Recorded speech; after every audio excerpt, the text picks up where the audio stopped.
Anne, nous entendons beaucoup de messages, de prédictions catastrophiques pour 2012. Qu'en penses-tu?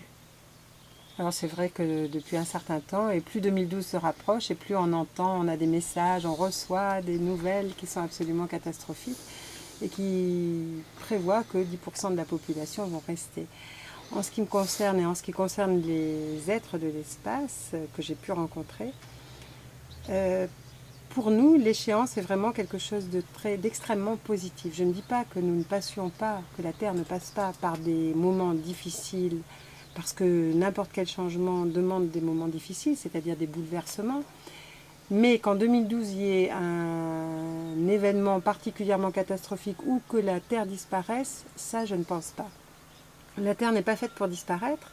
Ce qui va se passer, par contre, c'est qu'effectivement, il va y avoir des changements qui vont permettre une nouvelle Terre. C'est-à-dire, pour certaines personnes qui sont attachées à l'ancien, aux structures anciennes, aux façons de fonctionner anciennes, à tout ce qui a fait que notre Terre ou que la planète Terre est dans cet état actuel, toutes ces personnes-là vont avoir l'impression que leur monde est en train de disparaître. Et effectivement, pour elles, le monde disparaîtra.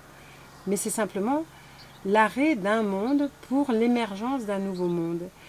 Et d'un monde qui sera fait sur des bases complètement nouvelles. Et c'est pour ça que je dis toujours à tout le monde, surtout à tous les peuples de la Terre, maintenant tout est possible. C'est-à-dire faites tout ce qui est en votre pouvoir pour créer sur tous les plans, que ce soit au niveau santé, que ce soit au niveau énergie, que ce soit au niveau des constructions, que ce soit au niveau des entreprises ou de la façon de fonctionner, que ce soit au niveau de ce qu'on appelle les finances ou de l'économie, que vraiment tout soit revu et non pas corrigé, parce qu'on ne corrige pas de vieilles structures, on n'est pas en train de réparer du vieux pour faire du neuf.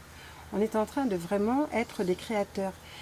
Et ce qui par contre m'a été absolument dit, c'est qu'il y aura autant de différences, et ça je trouve que c'est une très bonne nouvelle, de différences entre notre époque et la préhistoire qu'entre maintenant et ce qui va se passer dans quelques temps.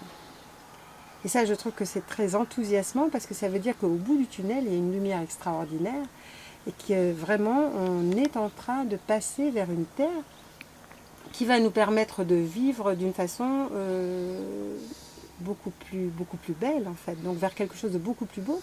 Et c'est ça que chacun doit être en train de préparer. Maintenant se dire on va mourir parce qu'il va y avoir des cataclysmes ou tout ça, de toute façon, cataclysme ou pas cataclysme, on va mourir, c'est sûr, puisque de toute façon à partir du moment de la naissance, il y a des chances qu'on puisse mourir à la terre.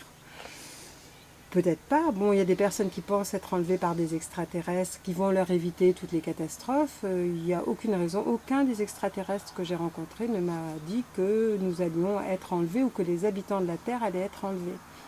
Ce qui peut se passer, c'est qu'au moment où effectivement la Terre sera en restructuration, il est possible que les habitants soient dans une zone intermédiaire, que nous habitions une zone intermédiaire qui permettent à la Terre, à la planète Terre, de se réénergétiser et à ses habitants de pouvoir revenir dans un climat beaucoup plus serein. Mais ce ne sont pas des êtres de l'extérieur qui vont faire le travail à notre place et qui vont nous enlever pour nous éviter tous les problèmes. C'est à nous de gérer nos problèmes.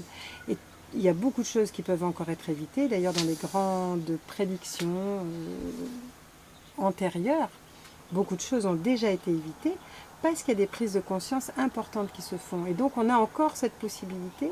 Et c'est pour ça que je m'adresse vraiment à tout le monde, et pas simplement aux lecteurs, mais à toutes les personnes qui ont conscience que quelque chose d'important est en train de se passer et quels sont des acteurs, quelles sont des actrices de ces moments importants.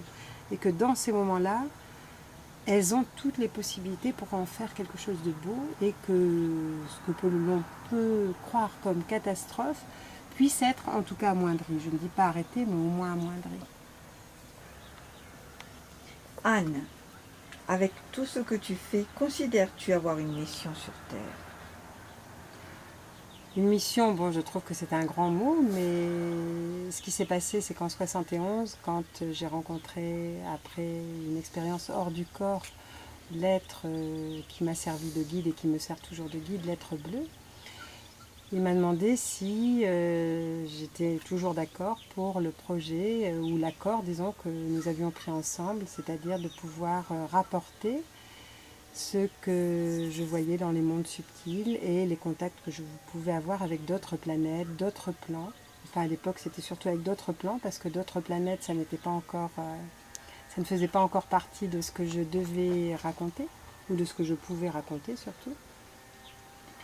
Et donc ça a été la première partie de ma mission. Ensuite, il y a une dizaine d'années, ce même être, qui est le représentant d'un collège d'autres êtres hors du système solaire, m'a demandé si je voulais arrêter ou continuer.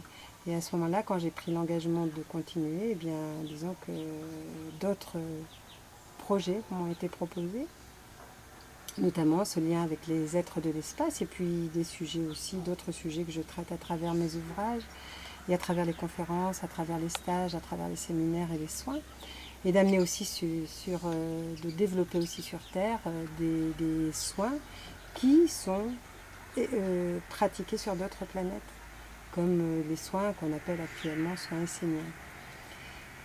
Maintenant, ce que je peux dire aujourd'hui, c'est que je n'ai jamais eu beaucoup d'incarnations sur la planète Terre, mais que le peu d'incarnations que j'ai eues, en tout cas, je peux penser que cette planète vaut vraiment la peine d'arriver jusqu'à l'ensemble des autres planètes. Et que chacun peut effectivement se dire qu'il peut mettre toute la puissance qu'il a en lui pour que la planète qui a donné tant et tant aux humains puisse elle aussi continuer sa croissance alors qu'elle l'a interrompue pour attendre que les humains puissent arriver là où ils en sont. Donc ça aussi, ça fait partie de mon travail, enfin ou de ma mission si vous voulez, mais chacun a une mission de toute façon, j'en suis persuadée, et plus ou moins publique, mais ça n'a vraiment aucune importance. De faire connaître ce monde-là, de faire connaître tout ce qui se passe à ces niveaux-là. Et puis dans les mondes des plus subtils aux plus denses, et de faire en sorte que chacun de nous, moi aussi, nous puissions amener, disons, la spiritualité dans la matière et qu'autour de nous, nous puissions spiritualiser la matière pour arriver à l'amener à un état encore plus beau que ce qu'elle connaît actuellement. Anne, peux-tu nous répondre à cette question? Es-tu une terrienne? Disons que c'est une question indiscrète à laquelle je n'aurais pas répondu il y a un certain temps. Aujourd'hui, ce que je pourrais dire, c'est qu'effectivement, provisoirement, je suis une terrienne. Maintenant, je ne peux pas vous dire qui je suis, ni comment je suis venue sur Terre. Mais ce qu'il faut savoir, c'est que effectivement, je décris l'expérience que j'ai vécue à travers le livre Walking. Donc là, vous aurez beaucoup plus d'indications que ce que je pourrais vous dire de vive voix, par exemple. Et il faut savoir que c'est une expérience qui n'est pas aussi fréquente qu'on le croit parce qu'elle a des inconvénients, elle n'a pas que des avantages. Donc ça permet d'être opérationnel plus vite, mais ça donne d'autres inconvénients. Oh, quelle surprise! C'est une nouvelle étonnante. Pourquoi ne pas l'avoir dit avant? Alors je n'en ai pas parlé avant, d'abord parce que ça ne m'était pas possible, je veux dire avec les êtres avec lesquels je travaille, les êtres effectivement de ces plans-là, de ces mondes-là. Et puis aussi parce que je n'avais pas envie que les personnes me suivent ou soient proches de moi uniquement pour ça. Mais maintenant, de toute façon, je suis tout à fait d'accord pour que cette omerta, ou disons ce silence, sur les mondes extraterrestres cesse. Donc c'est pour ça que j'accepte effectivement que ce soit dit et que ce soit connu.